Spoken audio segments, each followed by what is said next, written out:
여러분 안녕하십니까, 강철 변호사입니다. 미군이 일본에도 주둔하는 거 아시죠? 약 55,000명 규모입니다. 굉장히 많아요. 근데 여기는 사령관이 별 3개입니다.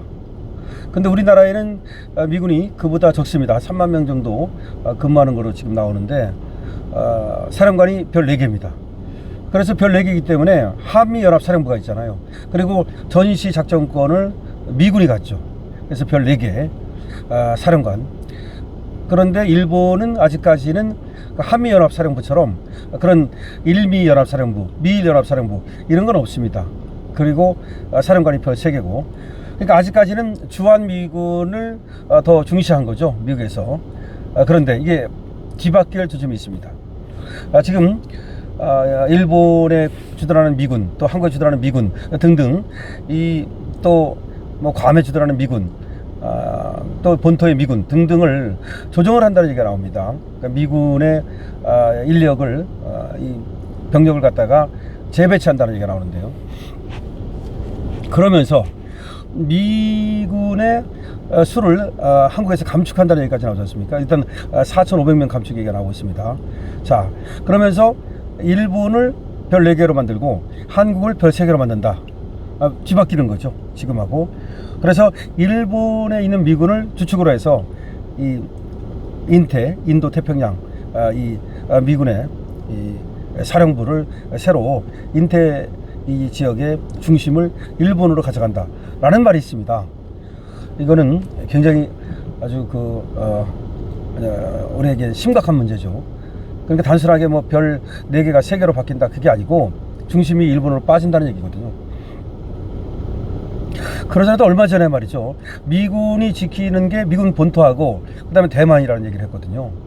그래서 제2의 애치슨 라인, 여러분 애치슨 라인 아시죠? 1950년 1월에 애치슨 국무부 장관이 미국이 지키는 그 미국의 방어선, 여기에서 한반도를 빼버린 겁니다. 그러자 바로 1950년 6월에 그 유교가 나잖아요. 애치슨 라인 발표되고 나서 5달 만에 유교가 난 겁니다. 만약에 애치슨 라인이 발표만 되지 않았더라면, 그러니까 미군의 방위선에서 한국을 빼지 않았더라면 아마 6.25는 안 일어났을 겁니다. 그만큼 중요한 겁니다. 그런데 트럼프가 말이죠, 지금 일본하고는 완전히 밀착돼 있지 않습니까? 완전히 밀착돼 가지고서 지금 죽이 착착 맞습니다. 이시바 시게로하고도 상당히 죽이 잘 맞고요. 그러면서 일본의 미군을 주축으로 이 동부가 지금 미군을 조정하려고 하는 게 아니냐.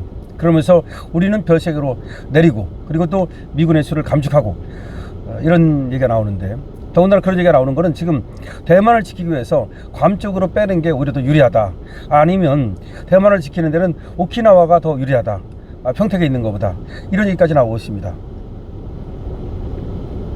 자, 지금 스티븐 조스트 주일 미군 사령관 공군 중장인데요. 이 사람은 28일 일본에 주둔 중인 미군 약 55,000명의 임무와 관련해서 동맹 관리에서 인도주의적 지원, 재난 구호 및 무력 충돌에 이런 다양한 스펙트럼을 아우르는 작전을 통합 동기화하도록 전환될 것이라고 말했습니다. 이 말이 무슨 말입니까? 지금 미군이 일본에 약 55,000명이 주둔하고 있는데, 동맹 관리, 미국과 일본도 동맹입니다. 그 관리 차원에서 미군이 앞으로 인도주의적 지원, 재난 구호, 무력 충돌에 이르는 다양한 스펙트럼, 그러니까 이제 주일 미군이 이런 여러 가지 작전을 다 펴겠다는 거죠. 그러면서 주일 미군 사령부가 향후 몇 년간 지휘 권한을 점차 확대해 나갈 것이다.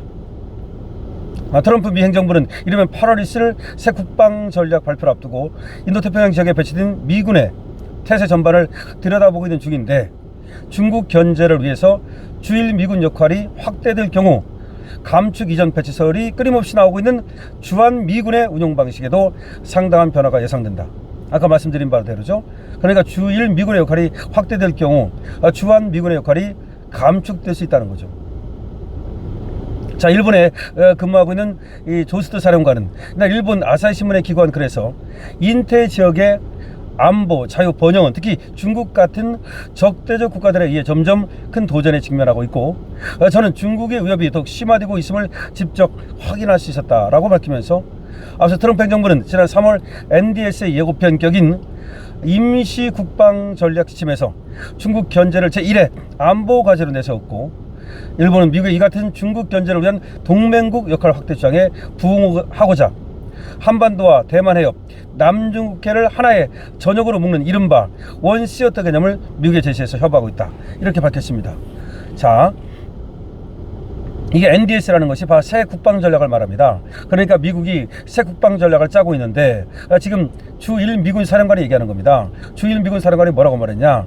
중국 견제를 제1의 안보 과제로 해야 된다.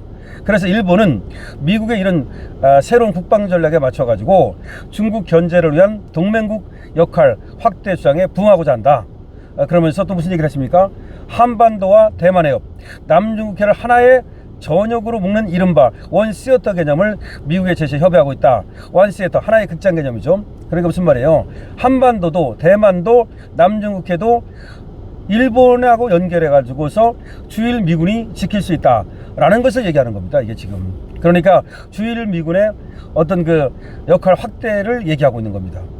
주일 미군 사령관의 언급처럼 주일 미군의 역할이 확대되고 미군이 동아시아 지역을 단일 하나의 시어터로 묶어서, 전구로 묶어서 통합 운영하게 되면 역대 미군의 구조가 크게 뒤바뀔 수 있다는 겁니다. 트럼프 행정부 일각에서 주한미군 작전권 이양과 함께 주한미군 사령관은 중장으로 내리고 현재 중장이 맡고 있는 주일미군 사령관을 대장으로 올려서 유엔군 사령관을 겸하게 하자는 주장도 나오고 있다는 겁니다. 그러니까 우리는 지금 별 4개인데 별 4개를 3개로 줄이고, 그리고 주한미군을 일부 감축하고, 그리고 일본에 있는 별 3개를 4개로 올리고, 그럼 일본에 있는 사람이, 그 사령관이 유엔 사령관도 겸하고, 야, 그럼 일본은 완전히 지금 미국의 그 하나의 그 우산 아래에 들어가는 거죠. 지금 주일미군 규모는 주한미군 규모의 약 2배 이른다. 그렇습니다. 우리가 3만 명이 좀 안 되거든요. 그러니까 우리는 쓱쓱 뺐어요. 그리고 지금 미국의 미군이 일본에 더 많이 배치를 했기 때문에 지금 주일 미군은 5만 5천 명, 주한 미군은 3만 명이 안 됩니다. 자, 그렇기 때문에 그렇게 봐도 사람이 훨씬 더 많잖아요, 저쪽이. 그러니까 저쪽이 별 4개고 이쪽이 별 3개가 될 가능성이 높은 거죠. 근데 이거는 우리한테는 말이죠, 어떻게 보면 상당히 후달리는 겁니다. 다시 말해서 미국의 군사 전략이 일본 중심으로 움직일 때 우리가 아까 말씀드린 것처럼 에치슨9에서 다시 제2 에치슨9에서 제외되는 것은 아닌가, 그런 생각을 하지 않을 수가 없는 거죠. 아직은 말이죠, 이렇게 확실하게 군사 전략을 짠 것은 아닙니다. 그런데 벌써 일본의 주1 미군을 갖다가 이렇게 중시한다는 것은 새로운 국방 전략에서 트럼프의 전략이 바뀔 수 있음을 지금 보여주는 거죠. 또 지금은 일본은 말이죠, 호주하고 인도가 가입해 있는 다자 안보 협력체 쿼드, 여기 일원으로 참여하고 있습니다. 그래서 이 쿼드에 또 일원으로 참여하고 있기 때문에 지금 일본, 미국, 호주, 그 다음에 또 인도, 이렇게 또 연결이 될 수 있고요. 우리는 지금 이번에 싱가포르에서 열린 4자 미국, 일본, 호주, 필리핀, 여기 안보회의에도 지금 초청을 못 받았거든요. 그렇기 때문에 미국 국방 전략이 지금 바뀌고 있다는 얘기가 들리고 있는 거고, 이것이 현실화될 경우 한반도에서 자꾸 미군은 종래 철수할 가능성이 있고요. 한반도의 지정학적 위치에 비추어서 지금까지는 그래도 미군이 이 한반도를 버리지 않았는데요. 정말로 제2의 에치슨9이 나와가지고 한반도 방위를 갖다가 포기하거나 또는 포기에 준해서 그렇게 할 경우 앞으로 중국의 영향력을 어떻게 막을 수 있을지, 실시해서 막을 수 있을지, 아니면 중국의 가랑이 밑으로 기어들어가야 될지 참 걱정이 됩니다. 일본은 벌써 말하지 않습니까? 중국의 영향력을 막는 것이 가장 큰 급선무다 라고 하면서 일본은 미국하고 딱 달라붙어가지고 완전히 그냥 한 몸처럼 움직이고 있습니다. 그런데 우리는 이재명이 좌파가 지금 집권을 하면서 간격이 자꾸 벌어지고 있습니다. 우리는 자꾸 벌어지고 일본은 자꾸 가까워지고, 어떻게 되겠습니까? 자, 앞으로 지켜봐야 되겠습니다만은 하여튼 간에 한반도 지금 정세가 크게 변하고 있습니다. 강신업 TV입니다.